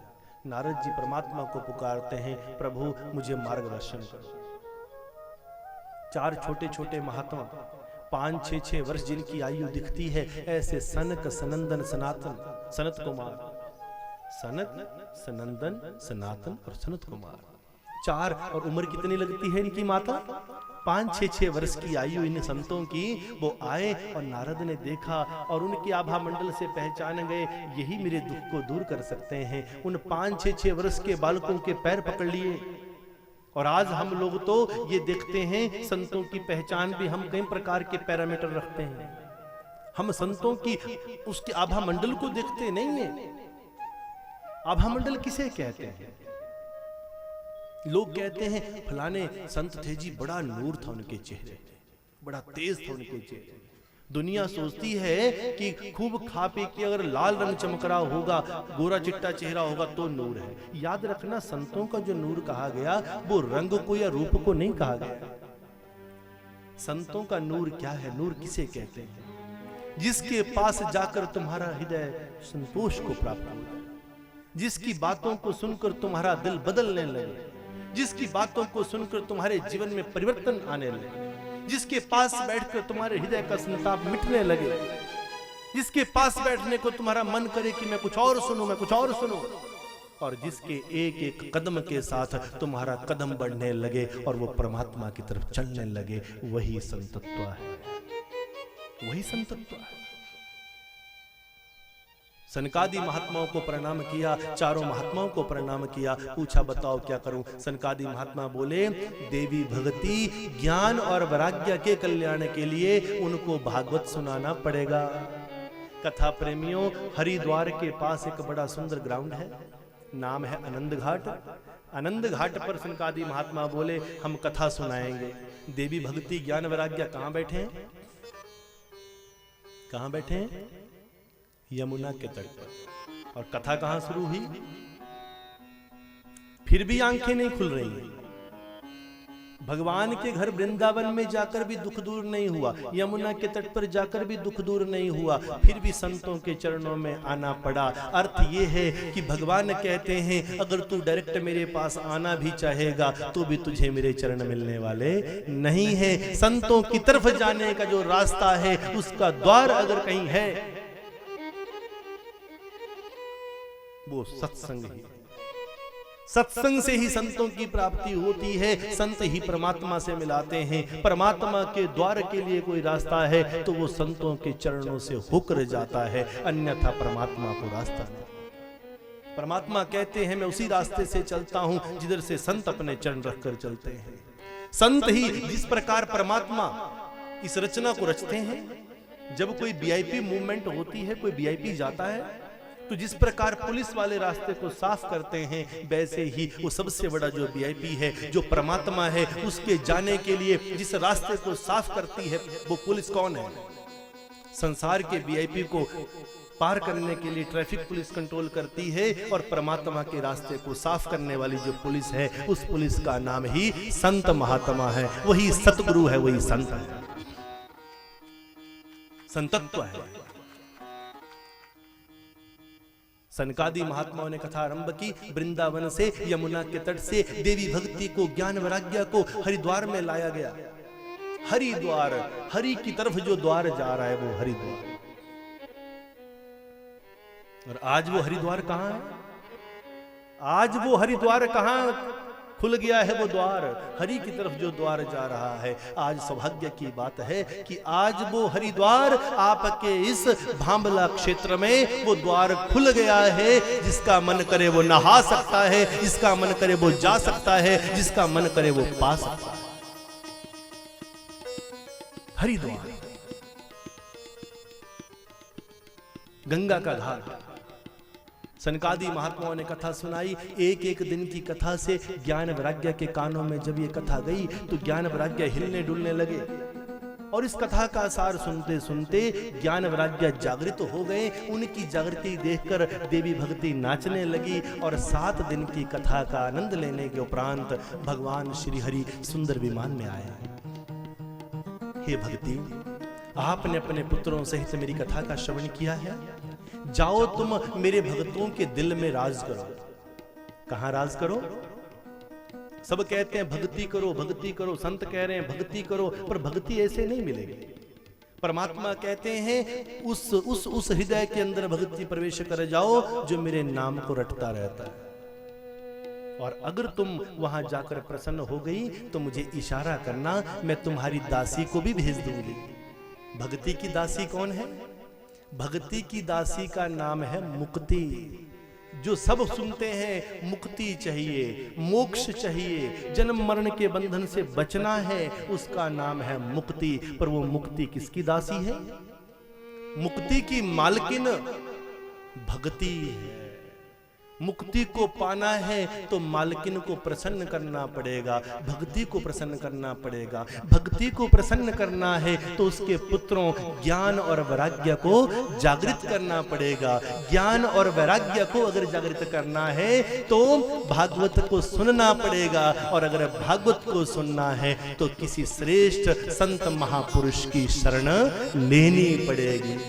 बोलिए सतगुरु महाराज की जय हो। पूज्य पा सतगुरु महाराज श्री श्री सिद्धयोगी बाबा जी के पावन सानिध्य में आज जो ये हरिद्वार यहाँ पर आरंभ हुआ है, हरि का द्वार खुला है, आओ इसमें गोता लगा लें। आओ इसमें गोता लगा ले, ये गोता लगाने की बेला है, ये पल बार बार मिलता नहीं है। तो क्या कहा? मिलती है जिंदगी में संगत कभी कभी, मिलती है जिंदगी में संगत कभी कभी, मिलती है जिंदगी में संगत कभी कभी, मिलती है जिंदगी कभी कभी। चढ़ती है तेरे नाम की, चढ़ती है तेरे नाम की, चढ़ती है तेरे नाम की, चढ़ती है तेरे नाम की, रंगत कभी कभी, मिलती है जिंदगी में संगत कभी कभी, मिलती है जिंदगी में संगत कभी कभी। प्रेम से जरा ताली की सेवा। और मन करे तो खड़े होकर, मन करे तो नाचते हुए हरि बोल। जय हो।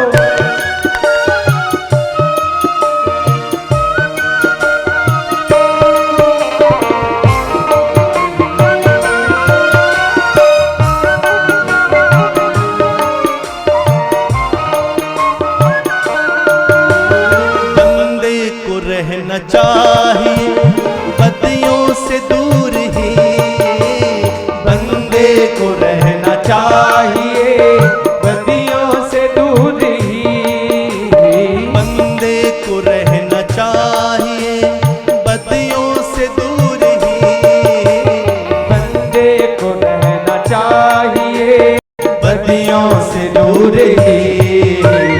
ले डूबती है पल भर की, ले डूबती है पल भर की, संगत कभी कभी, मिलती है जिंदगी में संगत कभी कभी, मिलती है जिंदगी में संगत कभी कभी, मिलती है जिंदगी में संगत हरि बोल।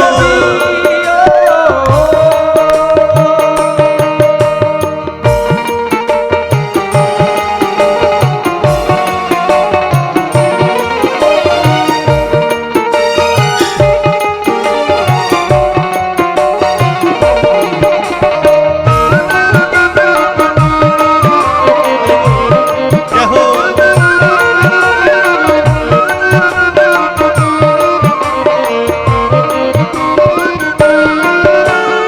इज्जत को पाके भूलना प्रभु को न चाहिए, इज्जत के बाद भूलना प्रभु को न चाहिए, इज्जत को पाके भूलना गुरु को न चाहिए, इज्जत के बाद भूलना गुरु को न चाहिए।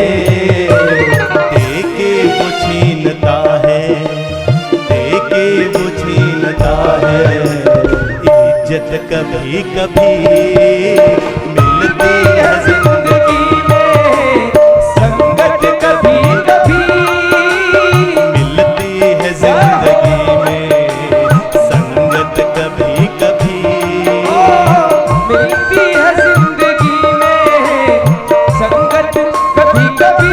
जय हो। प्रेम से जरा ताली की सेवा सबके हाथों पर, हरि बोल।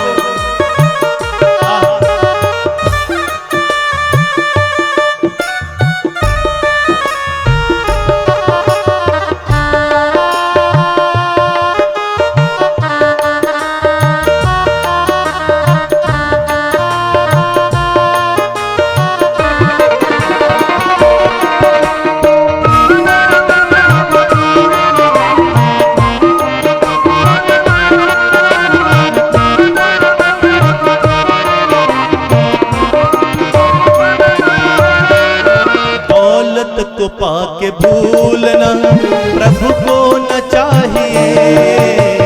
दौलत के बाद भूलना प्रभु को न चाहिए। दौलत को पाके भूलना गुरु को न चाहिए। दौलत को बाद भूलना गुरु को न चाहिए। ले डूबती है जान को, ले डूबती है जान की। दौलत कभी कभी मिलती है जिंदगी में, संगत कभी कभी मिलती है जिंदगी में। संगत कभी कभी मिलती है जिंदगी में, संगत कभी कभी चढ़ती है तेरे नाम की, चढ़ती है तेरे नाम की, चढ़ती है तेरे नाम की, चढ़ती है तेरे नाम की। रंगत कभी कभी मिलती है जिंदगी में। संगत कभी कभी मिलती है जिंदगी में, संगत कभी कभी मिलती है जिंदगी में। संगत कभी कभी मिलती है जिंदगी में। संगत कभी कभी मिलती है जिंदगी में।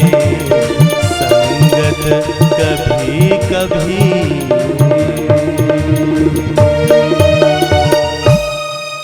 मिलती है जिंदगी में। संगत कभी कभी चढ़ती है तेरे नाम की, चढ़ती है तेरे नाम की। रंगत कभी कभी मिलती है जिंदगी में। संगत कभी कभी। जो परमात्मा को भूल जाता है, जो सतगुरु को भूल जाता है, उसे कई बार जाने अनजाने से कैसा धक्का लगता है कि वो सोच नहीं पाता। कथा प्रेमियों, परमात्मा की बंदगी, परमात्मा की भगवत कथा, जब ज्ञान और वैराग्य की मूर्छा दूर हो गई, ज्ञान वैराग्य की बेहोशी दूर हो गई, वो जागृत हो गए, तो शौनक आदि ऋषि बोले, हे गुरुदेव, इतनी शक्ति है, पर ज्ञान वैराग्य और भक्ति हमने देखे नहीं। ज्ञान वैराग्य और भक्ति हमने देखे नहीं। क्या आप हमें कोई ऐसा उदाहरण दे सकते हो कि हमारे जैसे लोग भी धन्य हुए हों? एक छोटी सी कथा आती है। एक प्रसंग सुनाया गुरुदेव ने कि आत्मदेव और धुंधली नाम के एक ब्राह्मण ब्राह्मणी थे। दोनों के घर में संतान नहीं थी। धुंधली संतान चाहती ही नहीं थी। उसके मन में ऐसा भाव था कि संतान होगी तो मैं व्यस्त हो जाऊंगी, मेरे पेट में बच्चा आएगा तो मैं ढंग से खा ना पाऊंगी, बच्चों को पालूंगी कि मेला घूमने जाऊंगी, यहाँ वहां जाऊंगी। तो धुंधली संतान चाहती नहीं थी। आत्मदेव बड़े दुखी थे, बड़ा प्यार करते थे। आज एक संत के पास गए, संत ने फल दिया, अपनी पत्नी को खिला देना, तुम्हारे बच्चा हो जाएगा। आत्मदेव ने अपनी पत्नी धुंधली को फल दिया। धुंधली, ये फल दिया है महात्मा ने, एक संत ने कहा इस फल को खाओगी तो बच्चे हो जाएंगे। अब धुंधली बड़ी टेंशन में आ गई। अपनी छोटी बहन को फोन किया। क्या क्या आत्मदेव कहते हैं, इस फल को खाओगी तो बच्चे हो जाएंगे, संतान हो जाएगा। धुंधली ने अपनी छोटी बहन को फोन किया, बताओ मैं क्या करूं। छोटी बहन बोली, अरे दीदी मत खाना इस फल को, इस फल को खाओगी तो तेरे बच्चे हो जाएंगे, फंस जाएगी। महात्मा के दिए फल का तिरस्कार कर दिया। वो फल एक बांझ गाय को खिला दिया और स्वयं छोटी बहन के पुत्र को ही अपना पुत्र बना दिया। कहा मेरे बच्चा जन्मे। अपने पति से झूठ किया, अब संत के फल का तिरस्कार किया। इसके कारण छोटी बहन के पुत्र को जो अपना पुत्र बनाया वो महा उपद्रवी और बड़ा अत्याचारी बना, जुआ खेलने लगा, वैश्य गमन करने लगा, चोरी चकारी करने लगा, और जो बांझ गाय के गर्भ से महात्मा के फल से पैदा हुआ वो संत बन गया। धुंधुकारी ने अपने पिता के सारे नाम को कलंकित कर दिया और आज अपने पुत्र के द्वारा कलंकित होकर आत्मदेव ने अपना घरबार छोड़ा और गोकर्ण के साथ जंगल में प्रस्थान कर गया। धुंधुकारी से दुखी होकर धुंधली भी कुएं में छलांग लगाकर मर गई, आत्महत्या कर ली। वो धुंधुकारी 5-5 वैश्याओं को घर में ही लाकर रहने लगा और उन वैश्याओं ने उसका सब कुछ लूट लिया, छीन लिया। और उसके उपरांत धुंधुकारी